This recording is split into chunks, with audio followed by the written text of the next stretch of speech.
चलिए हम लोग लेंस देखे थे, तो लेंस होते कितने प्रकार के हैं? कितने प्रकार के होते हैं? दो प्रकार के। कौन कौन? उत्तल लेंस, दूसरा क्या होता है? अवतल लेंस। अवतल लेंस तो ये तो आपको बताए थे जिसका अपवर्तक सतह उठा हुआ हो, उभरा हुआ हो, क्या कहते हैं? और जिसका अपवर्तक सतह धंसा हुआ हो क्या कहलाते हैं? अवतल लेंस। यानी कि जो उठल है उसको उत्तल लेंस, जो धसल है उसको अवतल लेंस। लेकिन कहाँ? बीच में। जो बीच में उठल है उसको उत्तल लेंस, जो धसल है उसको अवतल लेंस कहते हैं। तो ध्यान दीजिएगा, उत्तल लेंस के भी तो विभिन्न रूप होते हैं। इसका कितना रूप होते हैं? तीन रूप होते हैं। और ध्यान दीजिएगा कि इसके जो है नाम में ही इसका परिभाषा छिपा हुआ है। इसके नाम में क्या है? परिभाषा छुपा हुआ है। पहला क्या है? उभयोत्तल लेंस। क्या है? उभयोत्तल। और दूसरा क्या होता है? समतलोत्तल। समतलोत्तल। समतलोत्तल लेंस। और तीसरा अवतलोत्तल। अवतलोत्तल। अवतलोत्तल लेंस। तो यहाँ पर देखिए कि ये पहला क्या है? उभय अजोर उत्तल। और ये क्या है? समतल अजोर उत्तल। और ये क्या है? अवतल अजोर उत्तल। थोड़ा और लिखने में मिस्टेक हो तो अदरवाइज मत लेना। अब देखिए, तो उभयोत्तल, उभयजोर। वैसे हम लोग जानते हैं कि उभय मतलब जो होता है सब में होता है। उभय मतलब क्या? जो सबों में विद्यमान हो, तब ना हम लोग उभयनिष्ठ मान लेते हैं, जो सबों में विद्यमान होता है। तो यहाँ पे सतह तो मात्र दो ही होता है ना। ये उत्तल है ना, ध्यान दीजिएगा। ये क्या है? उत्तल। उत्तल नहीं, ये उभयोत्तल है। ये क्या है? उभयोत्तल है। चूंकि ध्यान दीजिएगा इसका दोनों सतह क्या है? उभरा हुआ है। इसका दोनों सतह क्या है? कि लेंस में कितने सतह होते हैं? दो सतह होते हैं। लेंस में कितने सतह होते हैं? दो सतह होते हैं। तो दोनों सतह तो उभरा हुआ है ना। उभयज और उत्तल, जिसका दोनों सतह उत्तल हो, जिसका दोनों सतह क्या हो? उत्तल हो, क्या कहलाते हैं? यानी उभय मतलब याद रखना है क्या? दोनों। क्या होता है? दोनों। तो यानी वह लेंस जिसका दोनों सतह उत्तल हो, अर्थात उभरा हुआ हो, क्या कहलाते हैं? वह लेंस जिसका एक सतह समतल, एक सतह और दूसरा क्या हो? उत्तल हो। तो ध्यान दीजिएगा, एक समतल है और दूसरा क्या है? उत्तल है। एक समतल है और दूसरा क्या है? उत्तल है। ये कौन सा लेंस कहलाएगा? और इसका तो फिगर यहाँ बना ही दिए हैं। ये कौन सा लेंस है? उभयोत्तल। अब देखिए यहाँ पर अवतल जोड़ उत्तल से क्या बना हुआ है? अवतलोत्तल। अवतल और उत्तल से क्या बना हुआ है?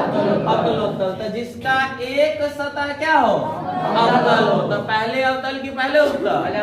पहले अवतल। तो ध्यान दीजिएगा, एक सतह अवतल हो और दूसरा क्या हो? उत्तल। ये कौन सा लेंस कहलाएगा? अवतलोत्तल कहलाएगा। यानी कि शब्द में ही इसका क्या है? परिभाषा। शब्द में यानी कि उभयोत्तल, जिसका दोनों सतह क्या हो? उभरा हुआ। दोनों सतह क्या हो? क्या कहलाएंगे? उभयोत्तल लेंस कहलाएंगे। समतल उत्तल, पहले कौन? बाद में कौन? वह लेंस जिसका एक सतह समतल और दूसरा क्या हो? उत्तल हो। दूसरा क्या हो? उत्तल हो। क्या कहलाते हैं? अवतलोत्तल। अवतल और उत्तल। पहले कौन है? बाद में कौन है? उत्तल। पहले अवतल और बाद में उत्तल। वह लेंस जिसका एक सतह अवतल और दूसरा उत्तल हो, दूसरा क्या कहलाते हैं? अवतलोत्तल लेंस कहलाते हैं। याद हो जाएगा।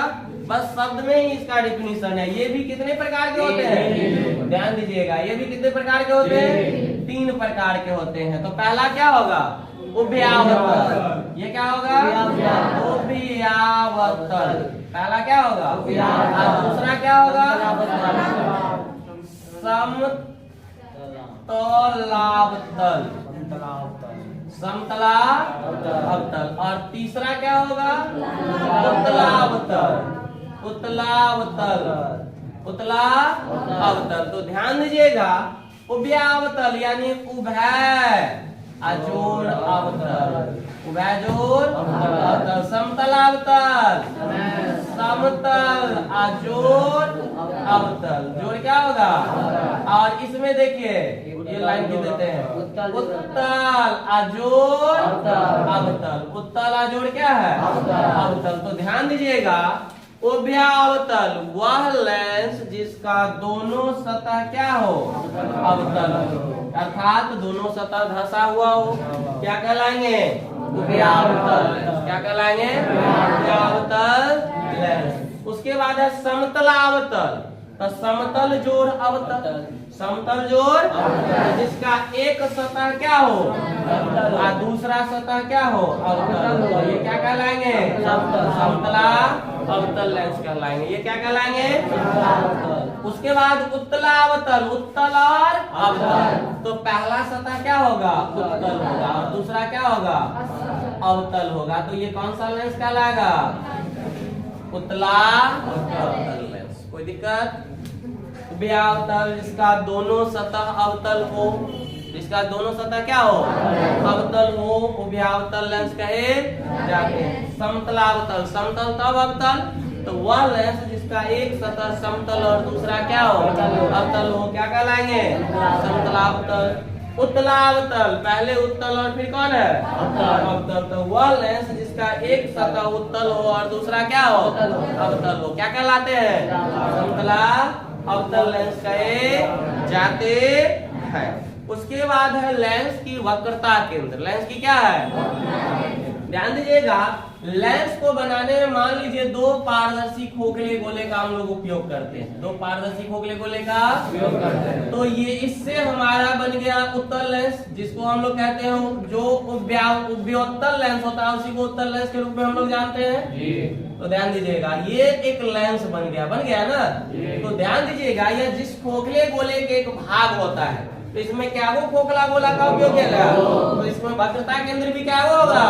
क्योंकि वैसे भी तो इसके वक्र सतह कितने हैं? दो है। तो देखिए इस वक्र सतह के लिए तो वक्रता केंद्र इधर होगा और इधर से घेर दीजिए तो इस वक्र केंद्र मतलब वक्र सतह के लिए तो वक्रता केंद्र इधर होगा ना, वो यही होता है। देखिएगा, तो ये इसका हो गया वक्रता केंद्र, जिसको हम लोग बोल सकते हैं C1, और ये यहाँ से इस सतह के लिए आ जाएगा तो यहाँ हो जाएगा, इसको क्या बोल सकते हैं? C2। कोई दिक्कत?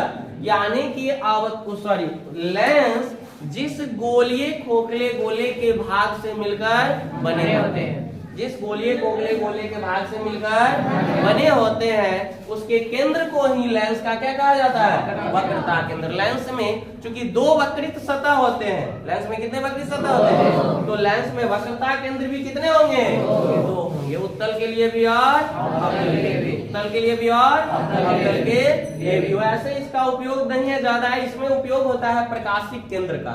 किसका उपयोग करते हैं? तो हम लोग जानते हैं कि लेंस जो होता है वो पारदर्शी माध्यम होता है। वो क्या होता है? पारदर्शी माध्यम होता है। उससे गुजरने वाले प्रकाश के किरणों का अपवर्तन होता है। लेंस से गुजरने वाले प्रकाश के किरणों का अपवर्तन होता है। तो देखिएगा, प्रकाशिक केंद्र के बारे में हम लोग देख रहे हैं। प्रकाशिक केंद्र, प्रकाशिक केंद्र। बड़े पोथी नहीं भरना है, समझ के जितने बनिया हो देख लो, समझ रहे हो ना? अभी समझ लो, एग्जाम में जाके क्या करना? छाप देना। एग्जाम में जाके का कहीं मतलब पोथी पुर्जा से समझ रहे हो? तो देखो यहाँ पे प्रकाशिक केंद्र। अब मान लीजिए कि यह एक लेंस है, यह क्या है? और एक चीज आपको यहाँ पे नहीं बताया, ध्यान दीजिएगा, तो इसमें भी होता है मुख्य अक्ष या प्रधान अक्ष। मुख्य अक्ष या इसके वक्रता केंद्र से होकर गुजरने वाली सरल रेखा को ही क्या कहते हैं? मुख्य अक्ष या प्रधान अक्ष कहा जाता है। वक्रता केंद्र से होकर गुजरने वाले रेखा को क्या कहते हैं? मुख्य अक्ष या प्रधान अक्ष कहते हैं। तो मान लीजिए यह मुख्य अक्ष या क्या है? प्रधान अक्ष है। तो इसमें तो भिन्न भिन्न दिशाओं से प्रकाश की किरणें आती है, आती है या नहीं आती है? आती है ना। इसमें भिन्न भिन्न दिशाओं से प्रकाश की किरणें आती है, लेकिन ध्यान दीजिएगा, मुख्य अक्ष पर स्थित वह बिंदु, मुख्य अक्ष पर स्थित वह बिंदु जिस दिशा में आती हुई प्रकाश की किरणें, जिस दिशा में आती हुई प्रकाश की किरणें अपने पथ से बिना विचलित हुए, अपने पथ से बिना विचलित हुए सीधे निकल जाती है या सीधे गुजर जाती है, लेंस का प्रकाशिक केंद्र कहे जाते हैं। लेंस का प्रकाशिक केंद्र कहे जाते। तो ध्यान दीजिएगा। और ये तो उत्तले में होगा प्रकाशिक केंद्र की अवतल में भी होगा रे, अवतल में भी होगा ना। तो मान लीजिए कि यह एक क्या है, अवतल लेंस है। ये क्या है, और ये इसका मुख्य अक्ष क्या होगा, तो इसके मुख्य अक्ष या प्रधान अक्ष पर स्थित दोनों सतहों के बीच मुख्य अक्ष या प्रधान अक्ष पर स्थित हुआ बिंदु जहां से होकर गुजरने वाली प्रकाश की किरणें, जहां से होकर गुजरने वाली प्रकाश की किरणें अपने पथ से बिना विचलित हुए, अपने पथ से बिना विचलित हुए सीधे गुजर जाती है। क्या कहलाते हैं, प्रकाशिक केंद्र कहलाते हैं। प्रकाशिक केंद्र। इसी प्रकार से हम इसको बोल सकते हैं ना कि लेंस के दोनों सतहों के बीच, दोनों सतहों के बीच मुख्य अक्ष पर स्थित वह बिंदु, मुख्य अक्ष पर स्थित वह बिंदु जहां से होकर गुजरने वाली प्रकाश की किरणें, जहां से होकर गुजरने वाली प्रकाश की किरणें अपने पथ से बिना विचलित हुए सीधे उसी पथ पर आगे गुजर जाती है या आगे निकल जाती है। क्या कहलाते हैं, प्रकाशिक केंद्र कहलाते। इसको क्या चीज से सूचित करते हैं, उससे इसको क्या चीज से सूचित करते हैं। दूसरी बात एक चीज याद रखिएगा कि जैसे दर्पण में किसी भी दूरी को कहां से मापी जाती है, दूर से। कहां से मापी जाती है, दूर से। उसी प्रकार से लेंस में किसी भी दूरी को हम लोग कहां से मापेंगे, प्रकाशिक केंद्र से। वैसे जब आप 12 में जाइएगा तो इसको अलग से पढ़ना होता है कि लेंस की दोनों सतह जो है, ये लेंस इतना पतला होता है कि इसके बीच की दूरी को क्या कर दिया जाता है, नगण्य माना जाता है। क्या किया जाता है, अन्यथा हम इस सतह से इधर की दूरी मापेंगे और इस सतह से इधर की दूरी मापते हैं, लेकिन इसको पतला होने के कारण बीच की दूरी नगण्य मान लिया जाता है। इसके मध्य बिंदु से हम लोग माप लेते हैं, मध्य बिंदु से मतलब माप लेते हैं। तो इसके प्रकाशिक केंद्र से जो है बाईं ओर हमेशा क्या होगा, ऋणात्मक होगा, और प्रकाशिक केंद्र से दाईं ओर हमेशा क्या होगा, धनात्मक होगा। कोई दिक्कत नहीं है ना। देखिए अब हम लोग देखते हैं लेंस की क्रिया। बुआ क्रिया खा के पढ़ लेना, क्रिया खा के पढ़ लेना, क्योंकि लेंस की सभी घटना इसी पे आधारित है। इससे पहले हम आपको एक जो है थोड़ा सा कुछ पीछे का पाठ याद करवा दें।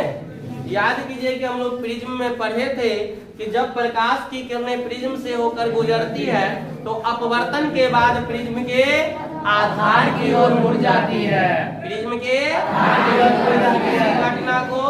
इसी घटना को हमें याद रखना है। लेंस की क्रिया होगी आपको पूर्णतः प्रिज्म की क्रिया पर आधारित होगी, प्रिज्म की क्रिया पर। और समझना कुछ भी नहीं है, समझना इतना ही है कि प्रिज्म से होकर प्रकाश की किरण जब गुजरती है तो वो हमेशा प्रिज्म के आधार की ओर जाती है। तो अगर प्रिज्म का आधार नीचे है तो प्रकाश की किरण भी नीचे की ओर मुड़ेगी।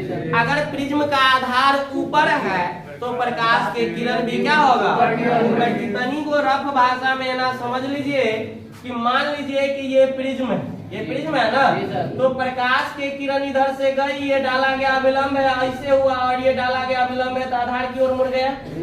अगर हमने प्रिज्म को टंगड़ी पकड़ के उलट दिया, प्रिज्म को हमने क्या किया, उलट दिया, तो अब जो प्रकाश की किरणें मान लो इधर से आ रही है, ये डाला गया विलंब है और इधर की ओर जाएगी, और ये डाला गया विलंब है तो ये इधर की ओर ना मुड़ी कि नहीं मुड़ी, मुड़ी न रे, हाँ मुड़ी।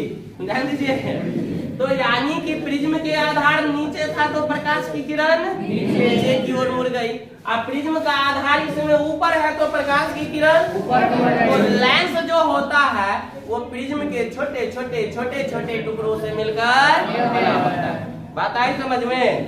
अब ये मत कहना कि सर इधर ध्यान ज्यादा दे रहे हैं। देखिए, तो प्रिज्म के छोटे छोटे टुकड़ों से मिलकर के बना हुआ है क्या, लेंस।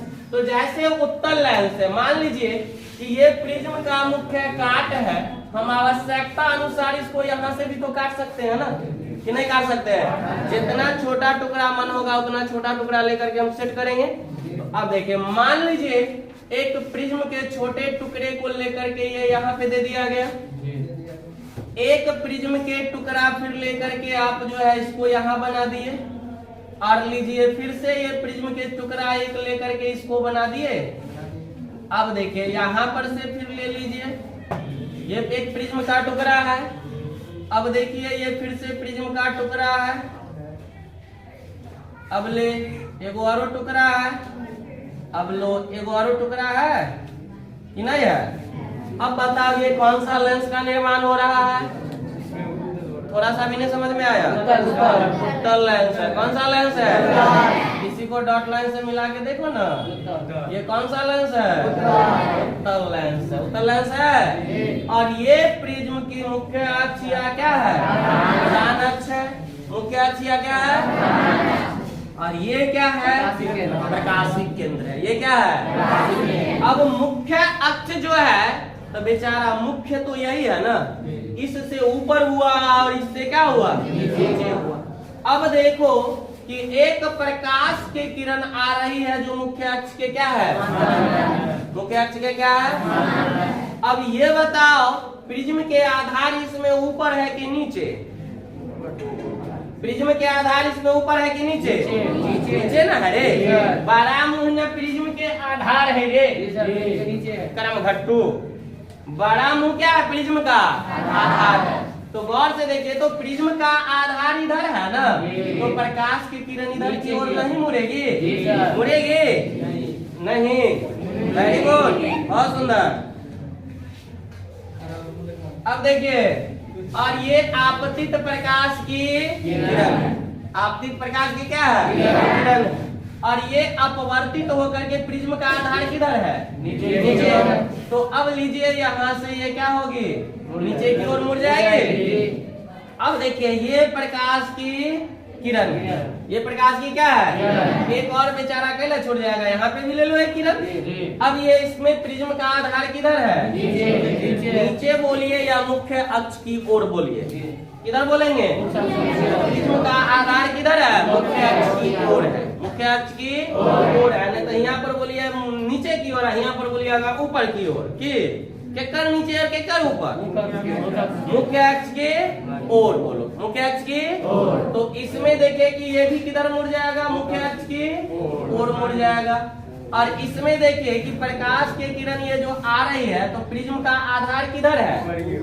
ऊपर मुख्य अक्ष। इसमें मुख्य अक्ष क्या है? ऊपर है। तो प्रकाश की किरण भी क्या होती है?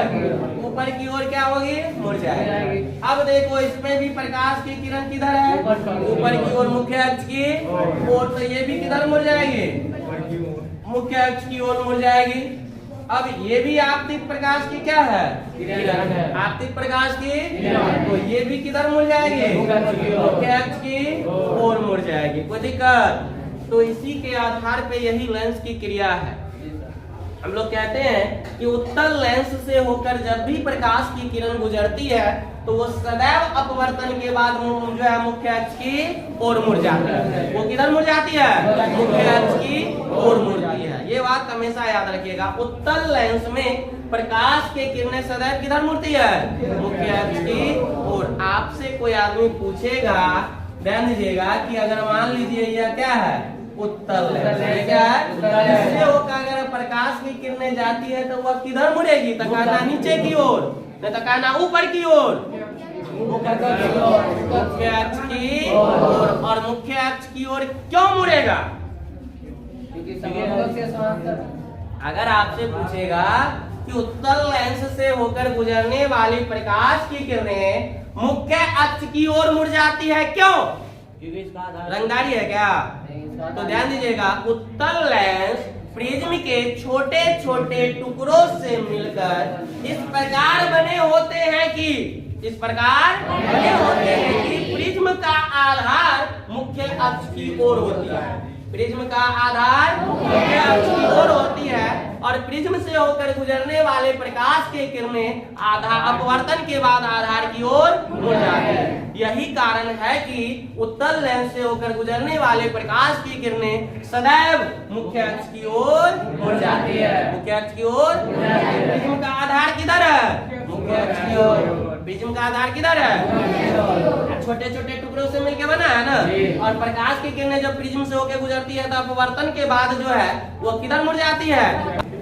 तो हम लोग देख लिए, अब एकदम स्पष्ट हो गया कि उत्तल लेंस प्रिज्म के छोटे छोटे टुकड़ों से मिलकर बना है, और छोटे छोटे टुकड़ों से मिलकर इस प्रकार बना है कि प्रिज्म का आधार मुख्य अक्ष की ओर होती है। प्रिज्म का आधार मुख्य अक्ष की ओर होती है, और प्रिज्म से होकर गुजरने वाले प्रकाश की किरणें अपवर्तन के बाद सदैव आधार की ओर सदैव आधार की ओर मुड़ जाती है। और यही कारण है कि उत्तल लेंस से होकर जब प्रकाश की किरणें गुजरती है तो वह सदैव मुख्य अक्ष की ओर मुड़ती है, न कि नीचे की ओर और ऊपर की ओर। ये कहानी याद रखना, ये हमेशा किधर मुड़ती है? मुख्य अक्ष की ओर मुड़ती है।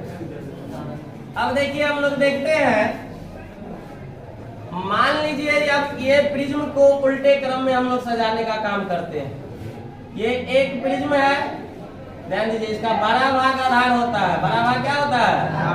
आधार होता है। ये प्रिज्म को उल्टे क्रम में लगा दिए, इसमें बोलो तो प्रिज्म का आधार ऊपर है या नीचे? ऊपर है।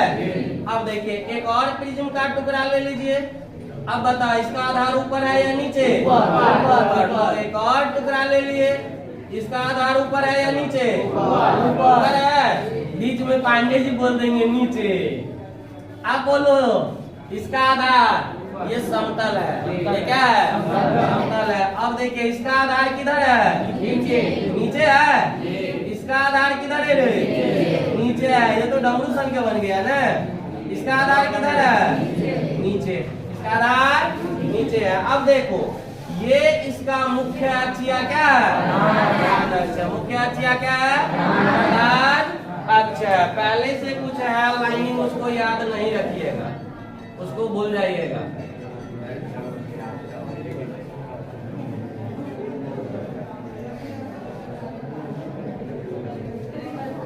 चलिए देखिए, तो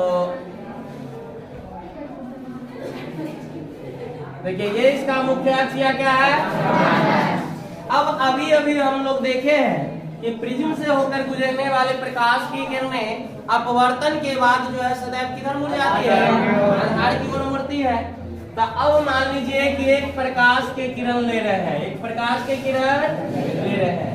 अब बताइए, इसमें प्रिज्म के आधार किधर है? मुख्य अक्ष की ओर या मुख्य अक्ष से दूर? तो प्रकाश मुड़ेगी किधर? मुख्य अक्ष से दूर भागेगी। कर लीजिए, मुख्य अक्ष से दूर भगा दिए। अब देखिए, इसमें बताइए तो इसमें प्रिज्म का आधार किधर है? मुख्य अक्ष से दूर, तो ये किधर मुड़ेगी? और ये बताइए, इसका आधार किधर है? मुख्य अक्ष से दूर, तो ये भी मुड़ जाएंगे। अब ये बताइए, इसका आधार किधर है? मुख्य अक्ष से दूर मुड़ेगी। इसका आधार किधर है? तो लो, मुख्य अक्ष से दूर मुड़ेगी। इसका आधार किधर है? लो, मुख्य अक्ष से दूर मुड़ जाएंगे। यानी कि आपको यही दिया जाएगा कि ध्यान दीजिएगा, यही हमको देखना है कि जब किसी अवतल लेंस से होकर, जब किसी प्रकाश की किरणें गुजरती है, प्रकाश की किरणें, तो लेंस से अपवर्तन के बाद, लेंस से मुख्य अक्ष से दूर मुड़ जाती है, मुख्य अक्ष से दूर। लेकिन आपसे पूछेगा कि जब प्रकाश की किरण अवतल लेंस से होकर गुजरती है तो वह मुख्य अक्ष से दूर मुड़ जाती है, क्यों?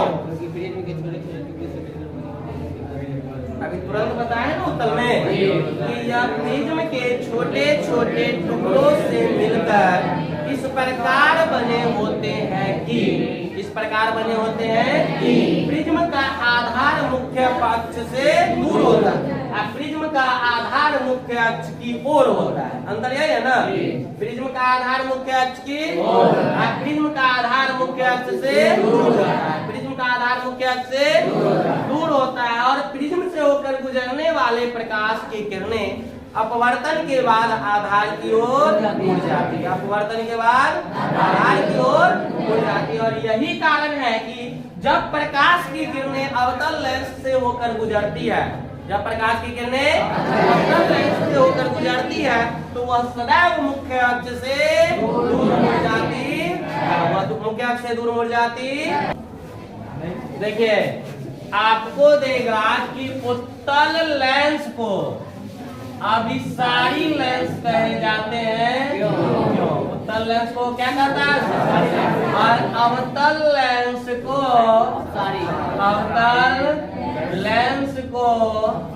अपसारी लेंस, अपसारी लेंस कहे जाते हैं। क्यों अपसारी लेंस कहे जाते हैं? अभी हम लोग देखें कि उत्तल लेंस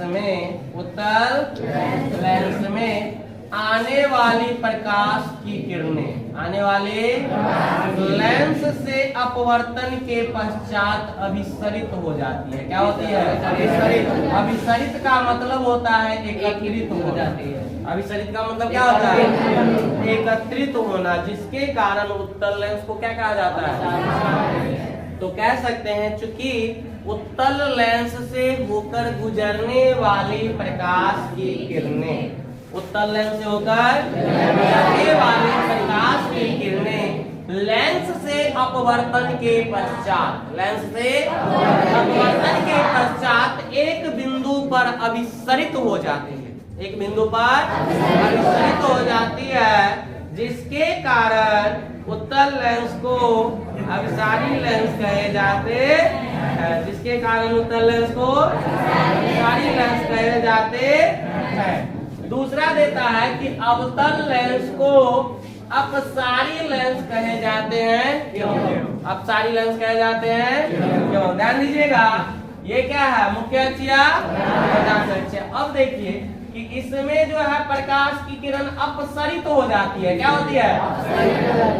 अपसरित का मतलब होता है फैलना, अपसरित का मतलब होता है एकत्रित होना। तो इसमें सब एकत्रित होता है, अभिसरित होता है, और इसमें सब क्या होता है? तो इसके कारण अभिसरित होता है, तो अभिसारी लेंस, ये सब जो है अपसरित होता है। तो अगर इसका दूसरा शब्द अगर अपसारी नहीं उपयोग करता तो बात समझ रहा है ना, तो इसका नाम रखता फैलारी लेंस। ये फैलाता है ना, प्रकाश के किरणों को क्या करता है? सुंदर शब्द ना खोज करके रखा क्या? अपसारी। तो अपसरित का मतलब होता है फैलना, यानी कि अवतल लेंस से होकर गुजरने वाली प्रकाश की किरणें, अवतल लेंस से होकर प्रकाश की किरणें अपसरित हो जाती है। क्या होती है? अपसरित हो जाती है, जिसके कारण इसको क्या कहा गया? अपसारी लेंस कहा गया। क्या कहा गया? इसके बाद आपको पूछेगा लेंस की फोकस, लेंस की फोकस, और दूसरा क्या होगा? फोकस दूरी। फोकस दूरी तरह पूर्वक फोकस में याद करना है। दूरी मतलब तो उसकी दूरी, दूरी हम लोग मापते हैं हमेशा प्रकाशिक केंद्र से। कहाँ से मापते हैं? प्रकाशिक केंद्र से। तो यानी कि प्रकाशिक केंद्र, या आप बहुत जगह लिखल मिलेगा तुमको, लेंस और फोकस के बीच की दूरी को फोकस दूरी, लेंस और फोकस के बीच की दूरी को, या प्रकाशिक केंद्र और फोकस के बीच की दूरी को, प्रकाशिक केंद्र और फोकस के बीच की दूरी को, क्योंकि आपको बोले हैं कि इसके बीच की दूरी को नगण्य मान लिया जाता है। बात समझ रहे हैं ना? कंफ्यूज मत कीजिएगा, दोनों सही रहता है। तो अब देखिए, तो सबसे पहले लेंस की फोकस क्या होती है? तो लेंस में मुख्यतः कितने फोकस होते हैं? 2 होते हैं। नाम बहुत भारी है, दोनों का भारी है, मतलब नाम है ही नहीं। पहले का प्रथम फोकस और दूसरे को द्वितीय फोकस, पहले को प्रथम फोकस और दूसरे को द्वितीय फोकस। लेंस में कितने फोकस होते हैं? 2 फोकस होते हैं। फोकस कितने होते हैं लेंस में? 2 होते हैं। कितने? 2 होते हैं। एगो को बोला जाता है प्रथम फोकस और एगो को बोला जाता है द्वितीय फोकस। द्वितीय फोकस बात समझ में आया ना? यानी कि पहले एगो को प्रथम फोकस और दूसरे को इसको सूचित करते हैं और इसको प्रथम फोकस द्वितीय फोकस होता है क्या? इसको भी ना जानेगा? तो अब देखिए, मान लीजिए कि यह कौन सा लेंस है? उत्तल लेंस है। मान लीजिए कौन सा लेंस है? उत्तल लेंस है। और ये क्या है? मुख्य अक्ष या प्रधान अक्ष। पहले घटना को देख लीजिए, फिर याद करना बहुत आसान है। चिड़चिड़ी पारना सीख लीजिए, उसको भाषा में लिख दीजिए। तो अब देखिए, मुख्य अक्ष पर एक बिंदु लेते हैं, ये इसका प्रकाशीय केंद्र है ना, और यह आती हुई प्रकाश की क्या है? किरणें आती हुई अपवर्तन के बाद मुख्य अक्ष के क्या हुआ? समांतर गुजर गया। अब देखिए, ये कौन सा लेंस है? अवतल लेंस है। ये कौन सा लेंस है? और ये इसका मुख्य अक्ष या क्या है? और ये इस दिशा में आती हुई क्या है? प्रकाश की किरणें है। और ये देखिए, अपवर्तन के बाद ये क्या हुआ? मुख्य अक्ष के, इसको डॉट लाइन से आगे ले जाइए और इसको भी डॉट लाइन से आगे। ये हमारा क्या हो गया? F1। और यही क्या हो गया? दोनों लेंस के लिए ना देखेंगे, क्योंकि दोनों में दो फोकस होता है, प्रथम फोकस और तो परिभाषा कहाँ से बनेगा सो देखिए। लेंस के मुख्य अक्ष पर स्थित वह बिंदु, लेंस के मुख्य अक्ष पर स्थित वह बिंदु, दोनों में बिंदु है। लेंस के मुख्य अक्ष पर स्थित वह बिंदु जिससे आती हुई प्रकाश की किरणें या जिस दिशा में आती हुई प्रकाश की किरणें, दोनों लिखना है या करके, जिससे आती हुई या जिस दिशा में आती हुई प्रकाश की किरणें लेंस से अपवर्तन के पश्चात मुख्य अक्ष के समांतर गुजर जाती है। मुख्य अक्ष के गुजर जाती है। लेंस का प्रथम फोकस कहलाता है। लेंस का प्रथम फोकस कहलाता है। ध्यान दीजिए, लेंस के मुख्य अक्ष पर स्थित वह बिंदु, लेंस के मुख्य अक्ष पर स्थित वह बिंदु जिससे आती हुई प्रकाश की किरणें, जिससे आती हुई या जिस दिशा में आती हुई प्रकाश की किरणें लेंस से अपवर्तन के पश्चात, लेंस से अपवर्तन के पश्चात मुख्य अक्ष के समांतर गुजर जाती है। लेंस का प्रथम फोकस कहे, लेंस का प्रथम फोकस कहे जाते। कोई दिक्कत? याद हो जाएंगे कि लेंस के मुख्य अक्ष पर स्थित, लेंस के मुख्य अक्ष पर स्थित जिससे आती हुई प्रकाश की किरणें, जिससे जिस दिशा में आती हुई प्रकाश की किरणें, जिस दिशा में आती हुई लेंस से अपवर्तन के पश्चात, लेंस से मुख्य अक्ष के समांतर गुजर जाती है। लेंस का प्रथम फोकस कहे जाते, लेंस का प्रथम फोकस कहे जाते हैं। ध्यान दीजिएगा, इसका प्रथम फोकस ऋणात्मक होता है उत्तल का, ये उत्तल लेंस है ना, और अवतल का जो है प्रथम फोकस क्या होता है? धनात्मक होता है, क्योंकि ये क्या है? दाईं ओर, और ये क्या है? बाईं ओर। प्रथम फोकस उत्तल का ऋणात्मक और अवतल का धनात्मक होता है। और ध्यान दीजिए, अब हम लोग देखने जा रहे हैं द्वितीय फोकस। क्या देखेंगे? द्वितीय फोकस। ये तो प्रकाशीय केंद्र है ना, और याद रखिएगा लेंस के द्वितीय फोकस को ही मुख्य फोकस कहे, लेंस के द्वितीय फोकस को ही मुख्य फोकस द्वितीय फोकस का परिभाषा पूछे या मुख्य फोकस का परिभाषा पूछे, दोनों क्या होगा? एक ही होगा। ध्यान दीजिएगा, और ये जो है मुख्य अक्ष के समांतर आती हुई मुख्य अक्ष के समांतर लेंस से अपवर्तन के पश्चात, लेंस से अपवर्तन के पश्चात जिस बिंदु पर मिलती है, जिस बिंदु पर मिलती है, या देखो ये कौन सा लेंस है और ये क्या है? मुख्य अक्ष या प्रधान अक्ष है, और ये प्रकाशीय केंद्र है। तो अब देखिए, मुख्य अक्ष के समांतर आती हुई प्रकाश की लेंस से अपवर्तन के पश्चात जिस बिंदु से आती हुई होती है, ध्यान दीजिएगा, लेंस से अपवर्तन के पश्चात जिस बिंदु पर मिलती है या जिस बिंदु से आती हुई प्रतीत होती है, लेंस का द्वितीय फोकस कहे जाते, और लेंस के द्वितीय फोकस को ही मुख्य फोकस कहते हैं। कोई दिक्कत? लेंस के द्वितीय फोकस को ही मुख्य फोकस कहे जाते।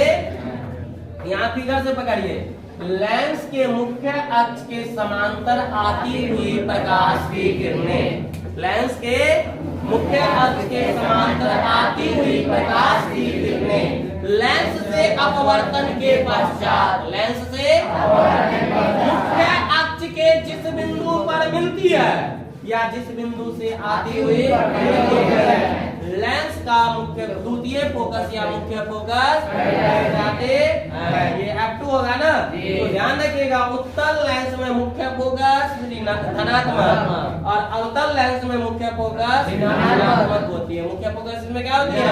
ऋणात्मक होती है। कोई दिक्कत? और इसी को के ऊपर हम लोग लेते हैं फोकस दूरी। तो देखिए, लेंस और मुख्य फोकस के बीच की दूरी को दूरी कहते हैं।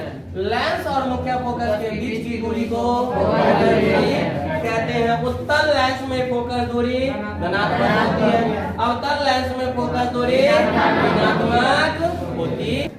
अब देखिए, आगे है प्रतिबिंब पढ़ना। आगे क्या है? प्रतिबिंब। तो प्रतिबिंब हम लोग दर्पण में भी देखे थे। तो प्रतिबिंब का डिफिनीशन दोनों में सेम होता है, बस एक शब्द का अंतर है। उसमें हम लोग बोलते हैं परावर्तन के बाद, इसमें बोलते हैं अपवर्तन के बाद। उसमें बोलते हैं परावर्तन के बाद और इसमें बोलते हैं। आपको ध्यान रखिएगा कि लेंस में पूछ रहा है या दर्पण में प्रतिबिंब का परिभाषा पूछेगा तो परावर्तन के बाद मिलेगी, और लेंस में पूछेगा तो अपवर्तन के बाद। नहीं, अगर सीधे कहेगा कि प्रतिबिंब को परिभाषित करे तो राजेश में मोन उसमें कर दो दर्पण में, या नहीं तो लेंस में। तो इसमें प्रतिबिंब को कहता है, ध्यान दो, कि किसी बिंदु स्रोत से आती हुई प्रकाश की किरणें, किसी बिंदु स्रोत से आती हुई प्रकाश की किरणें लेंस से अपवर्तन के पश्चात, लेंस से अपवर्तन के पश्चात जिस बिंदु पर मिलती है या मिलती हुई होती है प्रतिबिंब कहे। लेंस से अपवर्तन के, उसमें था दर्पण से परावर्तन के पश्चात। तो किसी बिंदु स्रोत से आती हुई प्रकाश की किरणें, किसी बिंदु स्रोत से आती हुई प्रकाश की किरणें लेंस से अपवर्तन के पश्चात जिस बिंदु पर मिलती है या जिस बिंदु पर प्रतिबिंब होती है, क्या कहलाते हैं? प्रतिबिंब कहलाते हैं। फिर से वही बात, प्रतिबिंब होते कितने प्रकार के हैं? तो किसी बिंदु स्रोत से आती हुई प्रकाश की किरणें लेंस से अपवर्तन के बाद जिस बिंदु पर वास्तविक रूप से मिलती है, क्या कहलाएंगे? वास्तविक प्रतिबिंब कहलाते हैं। और किसी बिंदु स्रोत से आती हुई प्रकाश की किरणें लेंस से अपवर्तन के पश्चात जिस बिंदु पर मिलती हुई प्रतीत होती है, जिस बिंदु पर मिलती हुई प्रतीत होती है, क्या कहलाते हैं? आभासी प्रतिबिंब कहलाते हैं। आभासी प्रतिबिंब कहलाते